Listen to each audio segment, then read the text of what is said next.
Begleite mich, wenn ich eintauche in die Welt von Warhammer The Old World und Kings of War zur selben Zeit, um herauszufinden, ob ich nach 25 Jahren Warten die Fraktion Kardai meistern kann. Und damit Servus zurück oder Servus, falls du neu hier bist. Hast du eigentlich gewusst, dass Kardai eine lang erwartete Fraktion in Warhammer gewesen ist über die letzten Jahrzehnte eigentlich schon? Und genau das ist auch der Grund, wieso ich hier jetzt einsteigen werde und mir das Ganze sowohl für Warhammer The Old World als auch Kings of War ansehen möchte.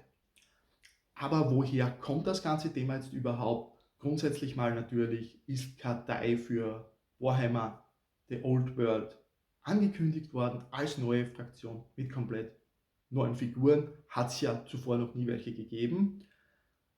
Und das und ist meiner Meinung nach eine gute Möglichkeit, jetzt auch einzusteigen, weil es eben in Bezug auf Total War Warhammer auch schon möglich ist, diese Fraktion länger zu spielen. Und es war irgendwie eine ausgelassene Möglichkeit, hier Spieler auch von Total War rüber zu bekommen ins Tabletop, denn diese Fraktion sah dort schon ziemlich gut aus und jetzt haben wir auch Figuren dafür, die bald erscheinen werden.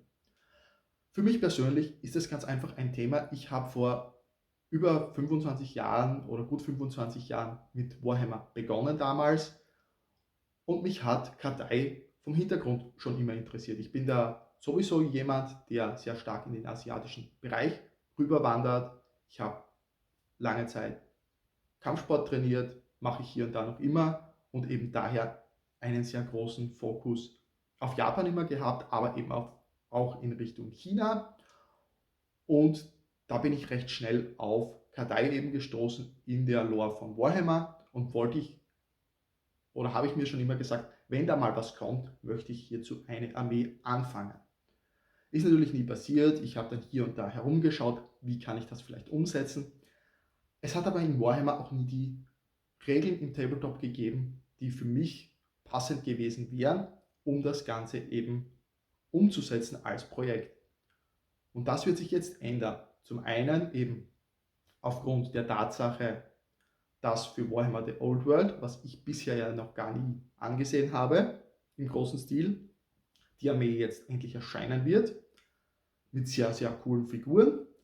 Und darüber hinaus ich ja auch bei Kings of War mit dabei bin, also das Spielsystem mir sehr gut gefällt. Und man hier natürlich sehr viele Möglichkeiten hat, etwas aufzubauen, das einem selbst gefällt. Weil man hier sehr frei ist, was auch die Figurenauswahl betrifft.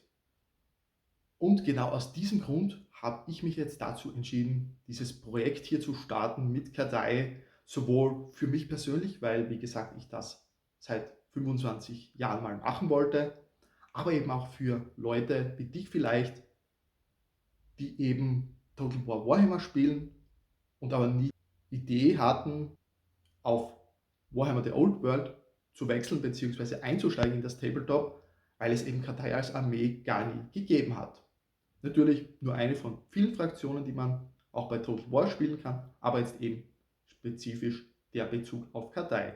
Wie gesagt, ich habe hier seit 25 Jahren drauf gewartet und jetzt ist einfach für mich der perfekte Zeitpunkt, um das Ganze miteinander zu kombinieren.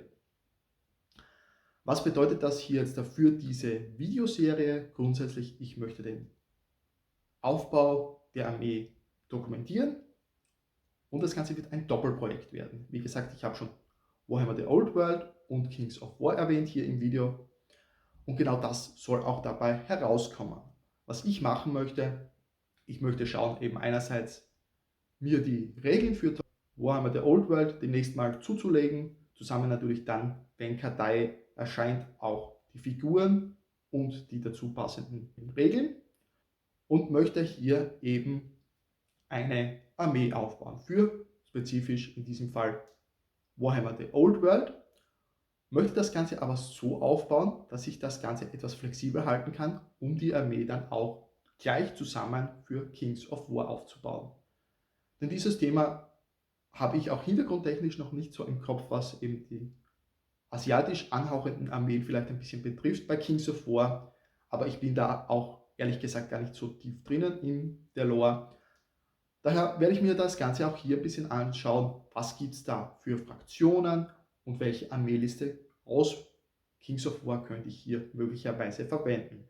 Das heißt ganz einfach dann auch, für Kings of War werde ich Multibases machen, die eben dann diesen Flair ein bisschen auch weiter ausbauen in Bezug auf eine Art asiatische Armee, um hier eben das Ganze aufzubauen, mit dementsprechend weniger Model Count wahrscheinlich, aber dafür auch schönen Multibases, um hier eine neue Kings of War Armee aufzubauen.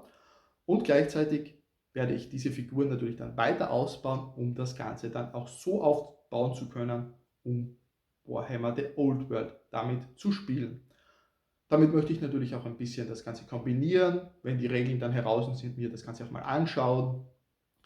Wie kann man Kartei spielen bei Warhammer The Old World oder auch was sagt das Ganze aus in Bezug auf Kings of War, also finde ich dort bei Kings of War irgendein Äquivalent regeltechnisch, irgendeine Fraktion, irgendeine Armeeliste, die das Ganze vielleicht auch ein bisschen einsetzt, dieses Thema, oder eben durch Zaubersprüche, die hier vielleicht ein bisschen passen aus Kings of War Sicht zu denen, die es dann bei Warhammer geben wird, um das Ganze einfach einem gemeinsamen Flair zu geben, auch wenn das zwei verschiedene Spielsysteme sind.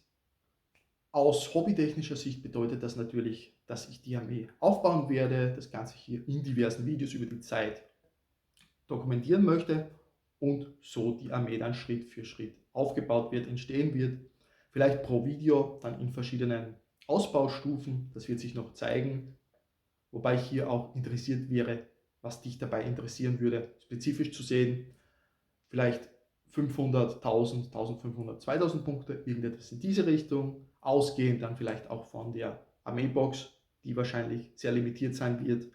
Aber mir gefallen ganz einfach diese Figuren und die passen ganz einfach sehr gut für Kartei und ich denke mir, dass das auch etwas ist, was einfach notwendig war, um hier vielleicht mehr Leute mit neuen Figuren ins Spiel zu bekommen.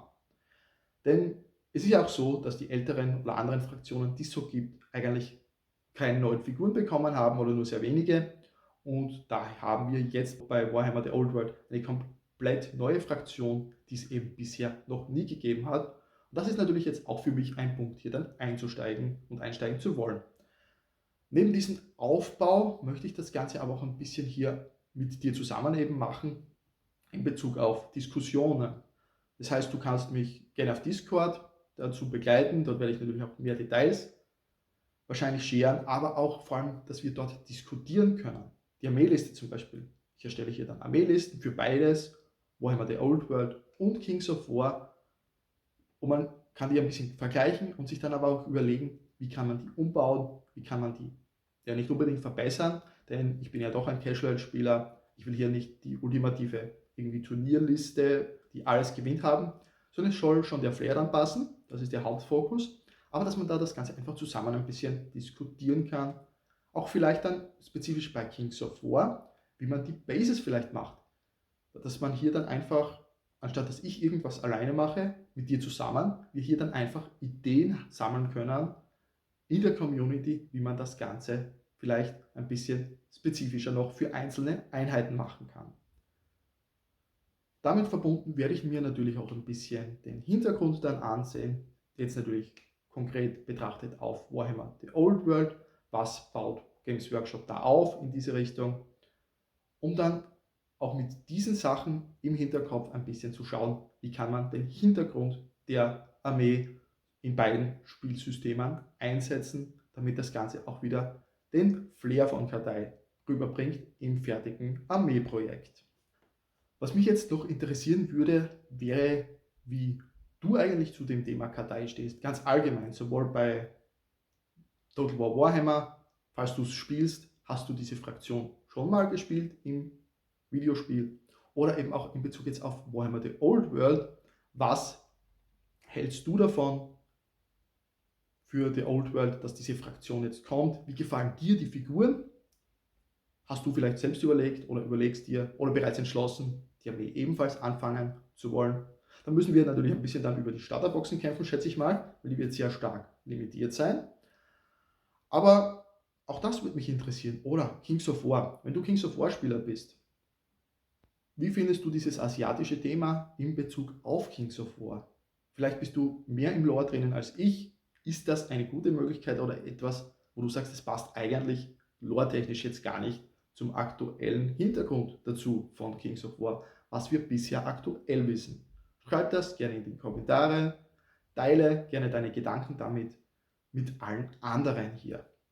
Ansonsten, wenn du weiter hier auf dem Kanal schauen möchtest, findest du einerseits ein Video zu Kings of War, wo ich über die aktuelle Armeeliste von mir gesprochen hatte, zu der Unwaffe Alliance. Oder eben siehst du hier noch das zuletzt veröffentlichte Video hier auf dem Kanal. Dort kannst du auch gerne weiterschauen, wenn dich der Kanal interessiert, und gerne abonnieren und teilen.